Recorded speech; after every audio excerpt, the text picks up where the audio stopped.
Es la primera carta que escribió San Pablo. Ahorita lo vamos a leer en la introducción, que dice la introducción, no yo, que todavía estaba un poco verde. Porque hemos estudiado otras cartas mucho más fuertes, más teológicas, más profundas. Pero ahora vamos a estar ante la primera carta que escribió.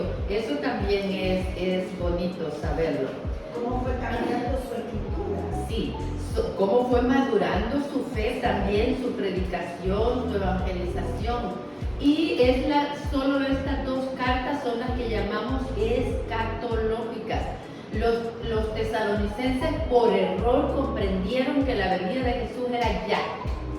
Lo vamos a ver luego, que hasta dejaron de trabajar algunos, probablemente creyendo que ya para qué, si ya se iba a acabar el mundo y si ya se iban a ir en gloria entre las nubes con Jesús. Lo vamos a ver ahora. Por eso es tan importante esta carta, aunque es con pocos puntos, pero es muy importante para la escritura porque es un mensaje escatológico. Escatológico quiere decir estudio de las últimas cosas. Como ellos están pensando que ya viene Jesús, entonces se preocupan.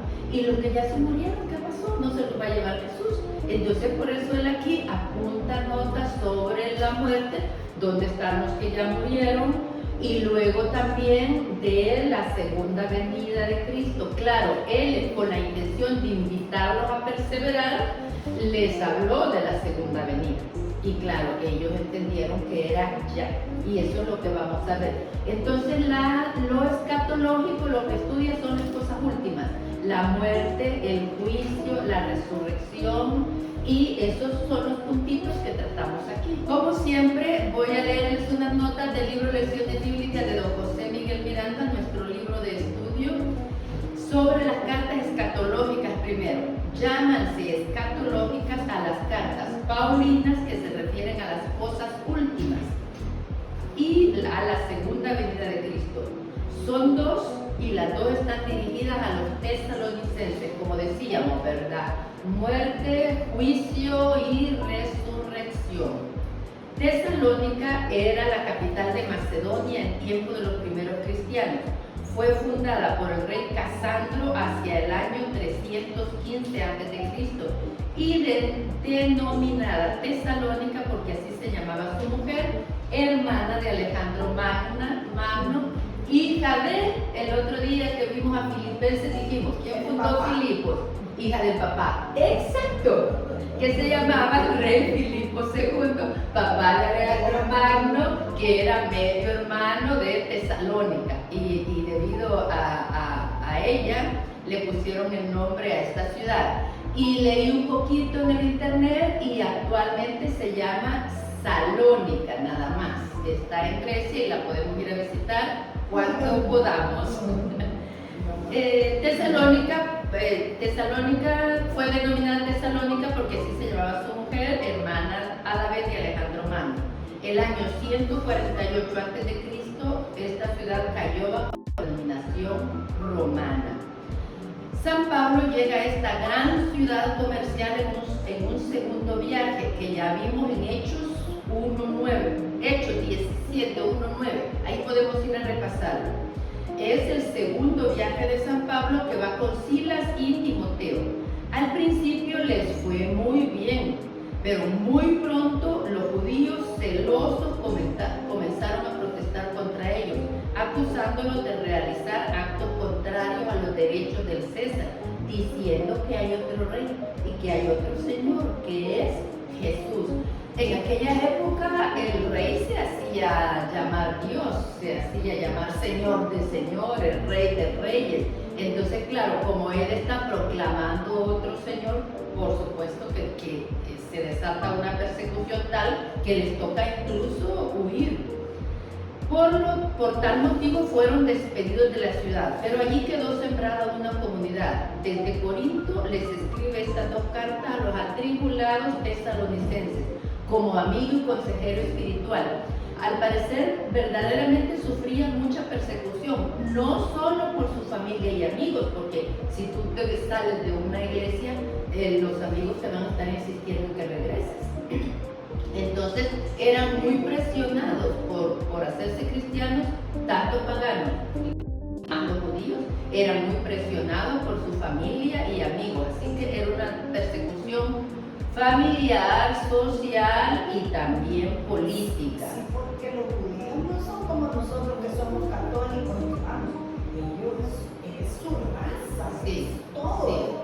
sí. Es decir, no su fe, es su raza. Sí, no es dejar tu religión, es dejar tu identidad, porque la raza judía pues era un pueblo, una nación, una etnia, entonces era de verdad dejar toda tu identidad y lo que te amaban te lo iban a poner difícil. Entonces, esta carta solo tiene 5 capítulos, por eso vamos a ver hoy las 2 cartas, porque la primera solo tiene 5 capítulos y la segunda solo tiene 3. Y como siempre, todas las cartas de San Pablo, ambas empiezan con saludo y acción de gracias.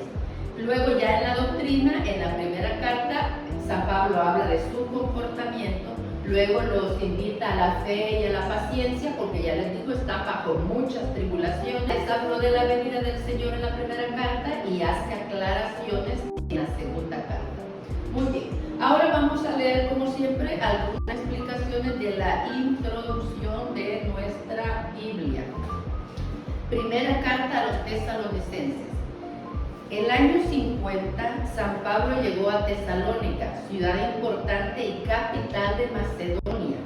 Después de haber sido rechazado por los judíos, Pablo se dirigió a los paganos y llegó a formar una comunidad en esta ciudad. Recordemos que Pablo siempre llegaba a la sinagoga. Acuérdense que primero iban a los hijos de Israel, ¿verdad? Cuando eran rechazados por los judíos, pues entonces ya se iban al pueblo y predicaban a los paganos.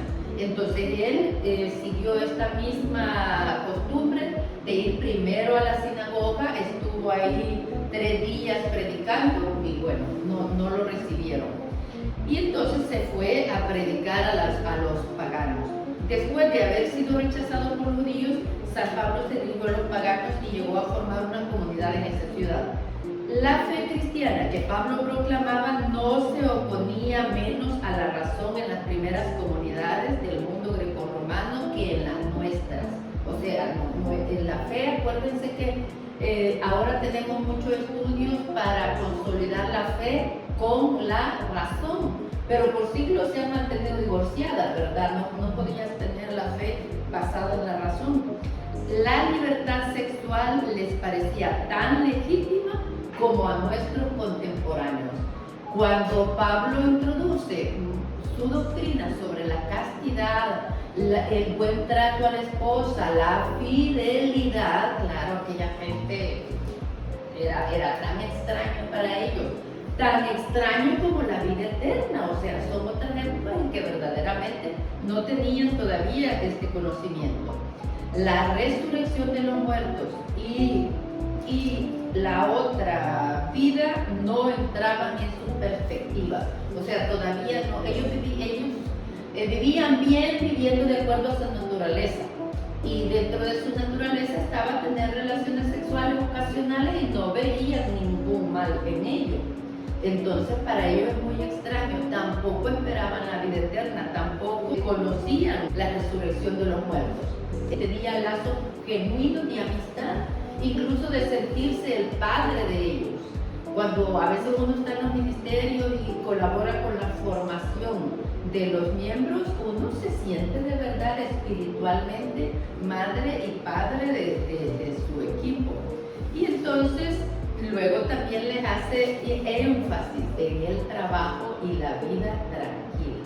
Eso nos vamos a encontrar en esta carta de San Pablo a los tesalonicenses. Como siempre empezamos con el saludo, ¿verdad? Capítulo 1, versículo 1. Pablo, Silvano y Timoteo a la iglesia de los tesalonicenses, congregada en Dios Padre y en Cristo Jesús el Señor. Permanezcan con ustedes la gracia y la paz. Versículo 3. Recordamos ante Dios nuestro Padre su fe que produce frutos, su amor que sabe actuar, su espera de Cristo Jesús nuestro Señor que no desanima. Él de verdad siempre empieza, ¿verdad?, dándole ánimos a la comunidad y destacando las bondades de esa comunidad. Sería bueno, ¿verdad?, tomar este hábito nosotros, de destacar las bondades, las virtudes, lo bueno de las personas con las que tratamos a diario. Luego dice el versículo 4, no olvidamos, hermanos amados por Dios, en qué circunstancias fueron llamados, o sea, en medio de la tribulación, en medio de la persecución. Versículo 5, el evangelio que les llevamos no se quedó solo en palabras, sino que hubo milagros y Espíritu Santo, dejándoles plena convicción. Y tampoco han olvidado cómo nos comportamos entre ustedes para su bien. A su vez ustedes se hicieron imitadores nuestros y del Señor cuando al recibir la palabra probaron la alegría del Espíritu Santo en medio de fuertes oposiciones. En realidad, si nosotros no tenemos esperanza de un más allá, todo pierde sentido aquí. Todo pierde sentido, los esfuerzos que hacemos. Imagínense la maternidad y sus dificultades. Pierde sentido si no tenemos una esperanza de cielo, realmente, ¿verdad? Y qué doloroso sería también ya ver los hijos mayores y tampoco tener ninguna expectativa de cielo para ellos, ¿verdad? Que les da un poquito de depresión. Sí. Muy bien, versículo 8. De hecho, a partir de ustedes la palabra del Señor se difundió en Macedonia y Acaya y más allá aún. Su fe en Dios se comenta en tantos lugares que no necesitamos decir más al respecto. Versículo 10. Esperando que venga del cielo el que nos liberó del juicio que se acerca. Este es Jesús, su Hijo, al que resucitó de entre los muertos. Pues nosotros ya estudiamos los evangelios, ¿verdad? Ya sabemos qué era lo que predicaba San Pablo y lo difícil que era para gente sin ninguna noción al respecto creer en la resurrección. Explicaciones del capítulo 1, voy a leerles un par de notas. Fe, caridad, esperanza. Aquí la esperanza tiene una doble dimensión. Los que esperan soportan las pruebas y las persecuciones con paciencia y perseverancia. Por eso Pablo dice a veces fe, constancia y amor. Así como en el Evangelio, la esperanza no es un optimismo fácil, sino que es la capacidad de no desfallecer frente a las pruebas. Vean qué gran diferencia hay entre esperanza y optimismo, ¿verdad? El optimismo se nos viene abajo pronto y en cambio la esperanza resiste más ante las pruebas. El evangelio que le llevamos no se quedó solo en palabras, acabamos de leer en el texto. Se habían dado en Tesalónica numerosas señales, milagros y otras manifestaciones que Dios había multiplicado en previsión tal vez de las persecuciones, porque pronto iban a faltar las personas capaces de asegurar una formación. Entonces, en esta comunidad, ¿verdad?, los milagros y las manifestaciones fueron generosas de parte del Espíritu Santo, quizá en previsión de que no iban a tener pronto quien les siguiera enseñando y que estaban en medio de mucha persecución. Vamos al capítulo 2, comportamiento de San Pablo. Bien saben, hermanos, que esa visita nuestra no fue en vano. Acabamos de ser muy maltratados e insultados en Filipos, pero nos atrevimos a anunciar el mensaje de Dios en medio de fuerte oposición, confiados en nuestro Dios.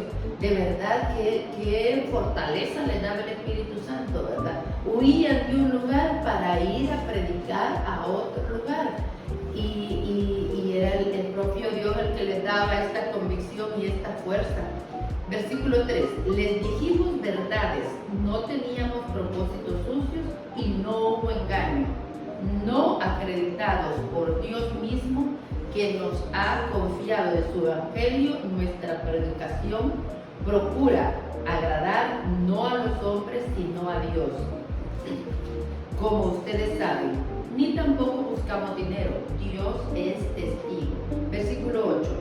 Era tal nuestra preocupación por ustedes que estábamos dispuestos a darles no solo evangelio, sino también nuestra propia vida. Tan queridos habían llegado a ser para nosotros. Cómo unifica la iglesia también estas comunidades cristianas, ¿verdad? Cómo se unifican también por la manifestación del Espíritu Santo. Porque si tú estás viendo que sobre tu vecino está derrochándose el Espíritu Santo, pues también abres tu espíritu a unirte a esa comunidad.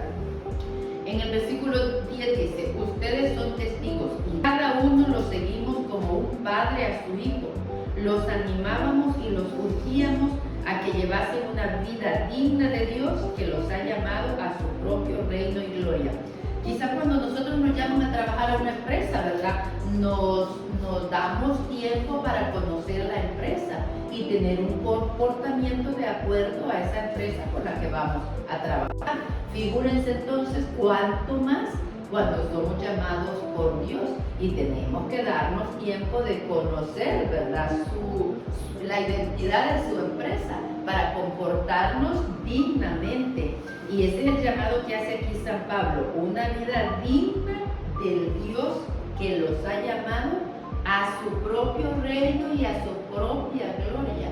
Nos llama a su propio reino. En el versículo 13, voy a leer una nota breve. Del capítulo 2, versículo 1, todos los cristianos del tiempo de San Pablo sabían que la iglesia de Jerusalén había sido perseguida. Era un honor para los tesalonicenses haberse mantenido firmes frente a la persecución. Vimos ahora mismo no recuerdo exactamente el pasaje, pero vimos en Hechos de los Apóstoles, ¿verdad? Que habían sido muy maltratados los apóstoles y salieron alegres y dando gloria a Dios. Entonces, en este caso también, ¿verdad? Era un honor para ellos sufrir como habían sufrido sus hermanos de Jerusalén. Quizás nosotros ya no tenemos esta capacidad, ¿verdad? Pero debería de ser un honor a veces cuando sufrimos un poquito y ponerlo ahí junto a Jesucristo crucificado, ¿verdad? Y ser un poquito de bálsamo en un oro que le doliera a nuestro Señor durante la pasión, ¿verdad? Es bonito tener esta fe alegre y confiada, que tanto lo que nos parece bueno como lo que nos parece malo viene de Dios, para gloria de Dios y para santificación nuestra. En el versículo 13, siempre del capítulo 2, empieza el mensaje de fe y paciencia que le da San Pablo a los tesalonicenses y que nos cae también muy bien a nosotros en estos tiempos. Versículo 13. De ahí que no cesamos de dar gracias a Dios, porque al recibir de nosotros la enseñanza de Dios, la aceptaron. Uno viene con ilusión a enseñar, donde quiera que uno llegue, va con ilusión de enseñar, pero no toda la gente acepta las enseñanzas. Hay gente que la rechaza. Entonces también uno se alegra de que el discípulo, el alumno, el amigo reciba de buena manera la enseñanza. No como enseñanza de hombres, sino como palabra de Dios. En este caso, que nosotros lo que llevamos es la Escritura, no como enseñanza nuestra, sino como palabra de Dios. Porque eso es realmente, y como tal, actúa en ustedes los creyentes. Versículo 14. De hecho, hermanos, ustedes imitaron en Cristo Jesús a la iglesia de Dios de Judea, pues han sido perseguidos por sus compatriotas del mismo modo que ellos lo fueron por los judíos. O sea que en todas las comunidades donde llegaban a predicar, a evangelizar, se encontraban con esto mismo. Los paganos querían tener su estilo de vida y muchos esfuerzos de parte del apóstol. Cuando surgían los milagros y vimos en los Hechos de los Apóstoles, ¿verdad? Que en una sola predicación se convirtieron 3,000, pero ya era la obra del Espíritu Santo. Pero cuando iban ellos, figúrense lo que dice la explicación, la conversión de una sola persona le tomaba mucho trabajo, mucha fuerza y mucha dedicación. Luego vamos al capítulo 3, inquietudes de San Pablo. Versículo 1. Como no podía soportarlo más, decidí quedarme solo y enviarles a Timoteo, hermano nuestro, que junto con nosotros trabaja con Dios por la evangelización de Cristo. En el La explicación dice que el Señor los haga crecer más y más en el amor que se tienen unos a otros y en el amor para con otros. Quizá este debería de ser la oración de todos los párrocos, líderes y pastores de las iglesias, ¿verdad? Que el Señor haga crecer más en el amor de con otros en nuestras iglesias, en nuestras comunidades religiosas. Él debía fortalecerlos y animarlos en la fe, para que nadie se dejara conmover por las tribulaciones que ahora soportan, pues saben que ese es nuestro destino. Persecución, sufrir tribulaciones, por lo que decíamos en la introducción, ¿verdad? Ellos están anunciando un nuevo Señor y en esas hay Señor. Entonces es natural que haya siempre mucha persecución. Versículo 4. Saben que ese es nuestro destino. Estábamos con ustedes, ya se lo decíamos, tendremos que enfrentar la persecución. Y sucedió como bien saben. Por eso no pude esperar más y envié a Timoteo para tener noticias de vuestra fe. Versículo 6. Más ahora Timoteo acaba de volver y nos trae buenas noticias de su fe y de su caridad. Nos dice que conservan siempre buen recuerdo de nosotros y que tienen tantas ganas de vernos como nosotros a ustedes. El cariño es mutuo, ¿verdad? La amistad que han iniciado en la fe es mutua. También ellos quieren ver al apóstol. En la explicación dice, su misión como apóstol no le permitía detenerse en una comunidad y siempre iba dejando tras de sí la tarea inconclusa. Por eso debió confiar los nuevos bautizados a la gracia de Dios, que no suprime la libertad de los convertidos ni la obra del tentador del mundo. O sea, dejar en las manos de Dios a sus hijos, ni suprime las preocupaciones del mundo, ni suprime las tentaciones del enemigo, ¿verdad? Como bien lo sabemos.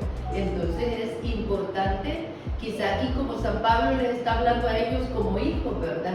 Y también ustedes como madres tienen que confiar sus hijos a Dios, pero el que estén en las manos de Dios no quita las dificultades y las tribulaciones del día a día, pero tenemos, como nos dice San Pablo aquí, seguir perseverando en la fe y en la confianza en Dios.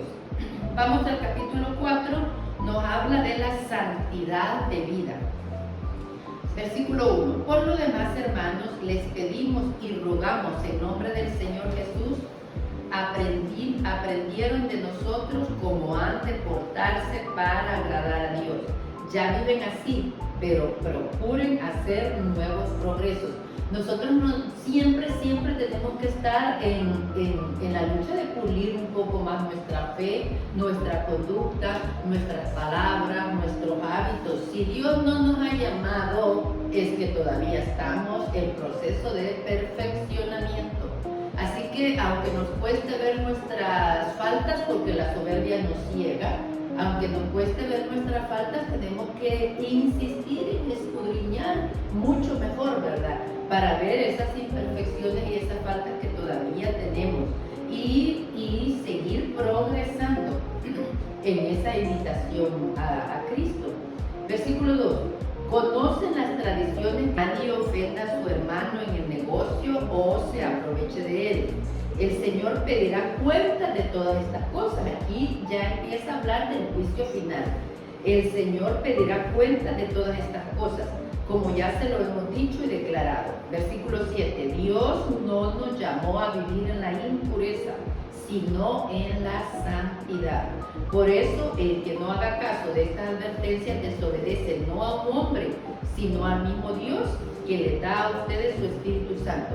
Cuando las personas, ahora es muy respetable que las personas quieran vivir de espaldas a Dios. Tienen que tener muy claro que Dios no existe, porque si no lo tienen tan claro, pues es un riesgo bastante tonto el que teniendo claro que Dios existe, vivan de espaldas a Él y se vayan a enfrentar un juicio de espaldas a Él y que pierdan la vida eterna. Los cristianos de Tesalónica eran recién convertidos y con poca experiencia. Los que ya descansan, los que murieron, en realidad no están muertos sino dormidos y aguardan el regreso de Cristo y la resurrección. La muerte es muerte cuando morimos en pecado, porque perdemos la gracia de Dios. Pero si morimos en gracia, estamos vivos en Dios. Nos reuniremos con ellos llevados en las nubes. San Pablo supone que tanto él como sus lectores estarán vivos cuando regrese Cristo, y por eso describe el acontecimiento según los esquemas culturales de la época. Nosotros tenemos claro esto, ¿verdad? Todo en la Biblia está enseñado, está explicado según los patrones culturales de la época. Luego dice, estaremos con el Señor para siempre. Esto es lo esencial. ¿Cómo va a ser? ¿Cómo nos vamos a ir entre nubes con trompeta? ¿O cómo va a ser? Dios lo sabe. No es realmente nuestro interés fundamental. Lo esencial es que estaremos con el Señor para siempre. Eso sí es esencial. Luego dice, confórtense los unos a los otros. La manera de celebrar los funerales en las iglesias debe reconfortar a la familia del difunto y reafirmar la fe en la resurrección. En las misas de funerales la homilía debe versar sobre esto, ¿verdad? Animar en la fe a las personas que están ahí. Versículo 5. Todos ustedes son hijos de la luz e hijos del día. No somos de la noche ni de las tinieblas. Versículo 8 al final. Revistámonos de la fe y del amor como de una coraza, y sea nuestro casco la esperanza de la salvación. Hay que mantenernos con la esperanza de la salvación. No por cada falla que tengamos nos vamos a desesperar y sentir que perdimos la salvación, ¿verdad? No, hay que mantenerse con la esperanza viva. Versículo 9. Pues Dios no nos ha destinado a la condenación, sino a que hagamos nuestra la salvación por Cristo nuestro Señor. Él murió por nosotros, para que, despiertos o dormidos, vivamos con Él. Por eso, anímense mutuamente, edifíquense juntos, como ya lo están haciendo. Y ya para despedirse, como siempre, les hace exigencias, exhortaciones a la vida en la comunidad. Voy al versículo 12. Hermanos, les rogamos que se muestren agradecidos por los que trabajan para ustedes, los dirigen en el Señor y los corrigen. Ténganles mucho aprecio y cariño por lo que hacen y vivan en la paz entre ustedes. Versículo 14. Les rogamos también, hermanos, que reprendan a los indisciplinados, animen a los indecisos, sostengan a los débiles y tengan paciencia con todos. Versículo 16. Estén siempre alegres. Acordémonos, 1 Tesalonicenses 5:16. Qué fácil memorizar este versículo. Estén siempre alegres. Muy bien, voy a leer algunas explicaciones ya para finalizar esta carta. Voy a leer la explicación del capítulo 5, versículo 11. Anímense mutuamente y edifíquense juntos. La iglesia es la comunidad verdadera que el creyente necesita para crecer en la fe y para superar las pruebas. Debemos siempre crecer en comunidad. La iglesia es una comunidad de fieles. Entonces debemos estar también avivando nuestra fe junto a la iglesia. Finalmente dice que se digne guardarlo sin reproche en su espíritu, su alma y su cuerpo.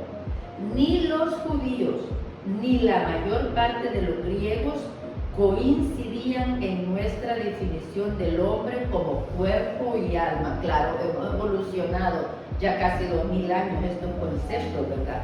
Ellos hablaban a la vez del alma que da vida al cuerpo y se ocupa de las actividades materiales, y del espíritu que vive de la verdad y de la justicia. Nosotros, por ejemplo, necesitamos energía para hacer los oficios de cada día. Estas serían las cosas materiales, y que ellos identificaban con el alma. Alma viene de ánima, que es principio de vida, también es una energía, y diferenciaban lo que hacemos en la espiritualidad, la oración, la lectura misma de la Sagrada Escritura, ir al templo, entonces eso lo identificaban con la espiritualidad. Porque muchas veces nos hacen esta pregunta, ¿verdad? ¿Cuál es la diferencia entre espíritu y alma? Vean la definición que ya tenían ellos en esta época. Nosotros descubrimos nuestro espíritu a través de nuestra experiencia de Dios. Solo cuando veamos a Dios sabremos quiénes somos. Esa es la última idea de la explicación. ¿Hay alguna pregunta, idea, comentario? No.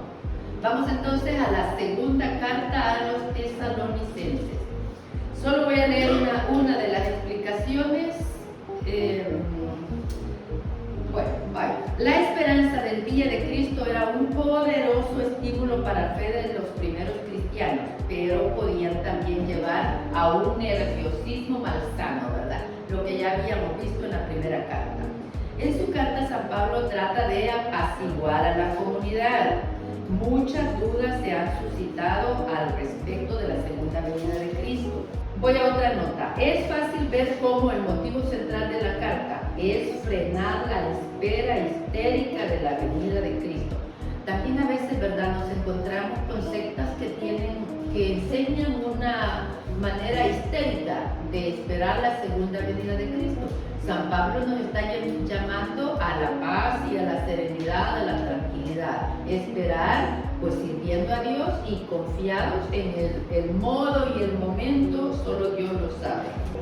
Esta carta nos invita a no dejarnos impresionar, como se ha dado en el transcurso de toda la historia, por los rumores, revelaciones, tragedias del fin del mundo. Esto me recuerda esta corriente milenaria, ¿verdad? Que cada vez que llegamos al año 1000, 2000, es el caos, ¿verdad? Es el caos de que ya se cumplieron los 1000 años y que se acaba el mundo. Entonces ese es el llamado, ¿verdad? No dejarnos impresionar por rumores de revelaciones, tragedias y del fin del mundo. Nos habla del fin del mundo, pero hace un llamado a la esperanza. Entonces a la segunda carta a los tesalonicenses, capítulo 1 que viene, ya tenemos muchas cartas. ¿Qué es lo primero? El saludo, ¿verdad? El saludo de San Pablo a la comunidad. Dice Pablo, Silvano y Timoteo a la iglesia de los tesalonicenses, congregada en Dios nuestro Padre y en Cristo Jesús al Señor. Reciban gracia y paz de Dios Padre y de Cristo Jesús el Señor. Siempre saluda así San Pablo, ¿verdad? Gracia y paz. Versículo 3. Debemos dar gracias a Dios en todo tiempo por ustedes, hermanos, y venga del cielo rodeado de su corte de ángeles. Aquí también está dejando entrever el juicio, ¿verdad? Un juicio, pues estricto para los que les han hecho daño a ellos, y un juicio misericordioso para ellos que han soportado por la fe en el Señor. El versículo 10 dice, vendrá aquel día para ser glorificado en sus santos y para que todos admiren su obra en que creyeron, entre los que están ustedes, que acogieron nuestro testimonio. Versículo 11, estos son nuestros pensamientos en todo momento mientras rogamos por ustedes, que nuestro Dios los haga dignos de su llamada y que por su poder lleve a efecto sus buenos propósitos, haciendo que su fe sea activa y eficiente. En las explicaciones dice, saber que el bien y el mal existen, que la vida prepara una salvación o una perdición definitiva y que Dios juzga a los hombres es una base necesaria para la vida cristiana, especialmente cuando tenemos poca formación. Porque a medida que tenemos más formación, vamos dejándonos guiar con mayor docilidad. Pero si no tenemos ninguna formación, pues relinchamos lo más posible. Entonces, por eso dice, es necesario. Muchos tratan justamente de huir de esa verdad diciendo, Dios es solo amor. Y sí se lo imaginan una serie de existencias en la que siempre podemos recuperar. Es justo que Dios devuelva sufrimientos a los perseguidores. Yo creo que aquí hasta el más pagano ve claro, ¿verdad? Que lo justo es recibir según uno merece. Pero pues nosotros preferimos acogernos, ¿verdad?, a la misericordia de Dios. Si bien era su deber recordar el juicio, como lo habían hecho los profetas y el mismo Jesús, Era difícil que San Pablo hubiera vaciado su lenguaje de todo lo que expresa una sed de justicia violenta. Esta violencia en contra de los malos ha sido un apoyo a la fe, pero Jesús nos invitó a desprendernos de ella. Entonces también nosotros, ¿verdad? Cuando queremos apoyar nuestra fe o para evangelizar a otros o para guiar a los hijos, apoyarnos en este tipo de violencia, recordar, ¿verdad? Que Jesús nos invitó a desprendernos de ella. Vamos al capítulo 2. Señales precursoras de la venida del Señor. Pero hablemos, hermanos, de esa venida de Cristo Jesús nuestro Señor y de nuestra reunión con Él. Les rogamos que no se dejen perturbar tan fácilmente. No se asusten por manifestaciones del Espíritu o rumores o por alguna carta que pasa por nuestra, que dicen que el día del Señor es inminente. Capítulo 2, versículo 3. No se dejen engañar de ninguna manera. Primero tiene que producirse la apostasía y aparecer el adversario de la religión, el instrumento de la perdición, el rebelde que se pone por encima de todo lo que es considerado divino y sagrado, que incluso pondrá su trono en el templo de Dios para mostrar que Él es Dios. Pues yo no sé cuánta tranquilidad le daría esto a los tesalonicenses, ¿verdad? Pero vamos a leer. Qué bueno que tenemos las explicaciones. Voy a leer las explicaciones del capítulo 2, versículo 1. No se asusten, en Tesalónica sucedía lo que es frecuente en toda comunidad perseguida. Se daba la tendencia a evadirse de la vida real. Corrían rumores de que la venida de Cristo estaba muy cercana y la esperanza se convertía en histeria.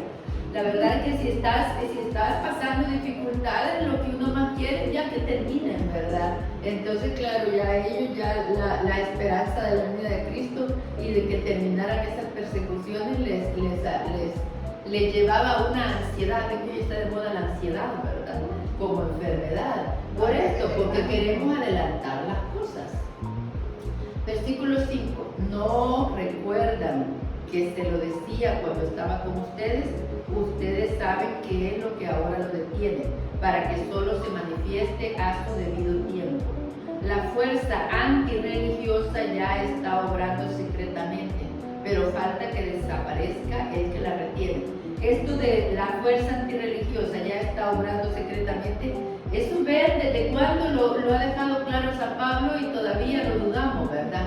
De que siempre hay anticatólicos obrando en contra secretamente y antirreligiosos obrando también en contra de la fe secretamente.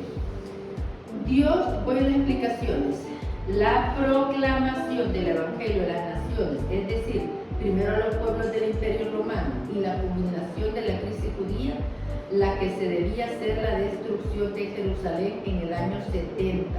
Estas acciones no se habían llevado a cabo todavía y tal vez a eso se refiere cuando dice al que lo detiene, ¿verdad? Vamos al versículo 13. Perseveren en la fe. Aquí ya empieza a exhortarlo, ¿verdad? Ya está a mitad, casi por finalizar esta carta. Perseverancia en la fe. Pero nosotros tenemos que dar gracias en todo momento por ustedes, hermanos amados, por el Señor, pues ustedes son la parte de Dios y fueron elegidos para que se salvaran mediante la fe verdadera y fueran santificados por el Espíritu. Con este fin los llamó mediante el Evangelio que predicamos y los destinó a compartir la gloria de Cristo Jesús nuestro Señor. Ya saben cómo tienen que imitarnos, pues no vivimos sin control ni regla mientras estuvimos entre ustedes. No pedimos a nadie un pan que no hubiéramos ganado, sino que trabajamos duramente noche y día hasta cansarnos para no ser una carga para ninguno. No está exagerando San Pablo cuando dice trabajamos noche y día. Recordémonos, ¿verdad? Cuando estaba predicando y Eutico estaba sentado a la orilla de la ventana y se cayó porque pasó la predicación de la medianoche, llegó a la madrugada y seguía predicando. Muy bien, un día más con la escritura.